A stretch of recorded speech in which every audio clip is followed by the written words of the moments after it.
Well, President Trump's going to visit hurricane-ravaged Puerto Rico today before heading to Las Vegas tomorrow, following the horrific massacre at the Harvest Music Festival. Here to weigh in on what we can expect from those visits is Boyd Matheson. Boyd's the former chief of staff to Senator Mike Lee. Boyd, good morning. Good morning, Cheryl. We first want to start with Las Vegas. The president has been, his critics have accused him in the past of not being empathetic enough. But I want you to listen to Sarah Huckabee Sanders from yesterday and her initial reaction to what happened in Las Vegas.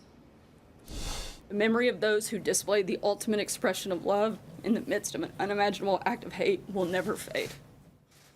There are examples. A lot of emotion in the briefing room yesterday, Boyd. But can the president, is he the type of guy that can channel that same emotion and comfort people? I think this is an important thing for the president. He is often accused of being very transactional or the art of the deal kinds of things. And this is a chance for him to not only be commander-in-chief, but consoler-in-chief, which is very important for the American people.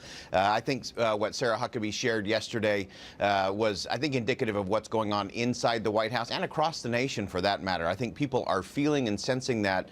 And while the president's remarks yesterday were very somber, I think they were also very confident in terms of, look, evil exists in the world, but it will not prevail because we are Americans. And we've watched those heroic acts and people rise up and help complete strangers because they weren't the government's brothers and sisters. They were their brothers and sisters. And so I think that's what the president has to capture as he goes to Las Vegas tomorrow. And I think he'll do that. Well, I mean, he's also already dealing with a gun debate that was front and center yesterday, just hours after this attack. In fact, Hillary Clinton got onto Twitter and made it very clear how she feels about guns in America. She said this: the crowd fled at the sound of gunshots. Imagine the deaths if the shooter had a silencer, which the NRA wants to make easier to get.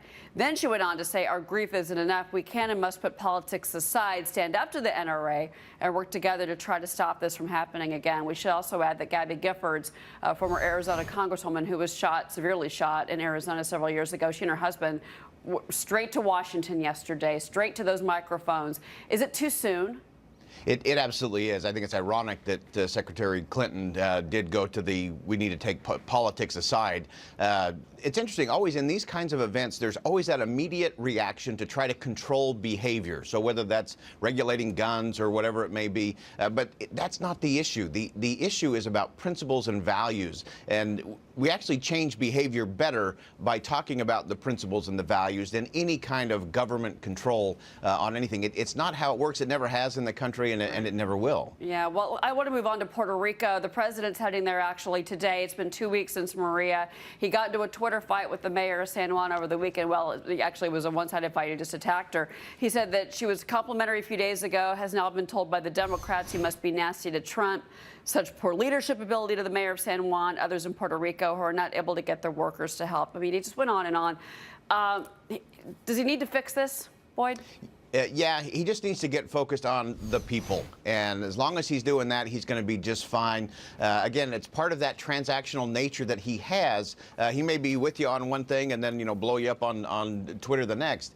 And so he has to get back to that compassion component, because that's what's going on in the country, especially as it relates to Puerto Rico. People are opening up their pocketbooks. People are opening up their hearts. We actually had a guy in my neighborhood who saw this and, immediately did a light up Puerto Rico. They've got a plane going down there with lights. And so that's where the president has to focus. The government has a role, but it's people that are going to solve these problems, whether it's Las Vegas or Puerto Rico. Boyd Matheson, a lot of things to cover with you today. Thanks for getting up early again, Boyd. It's good to see you. Thanks, Cheryl.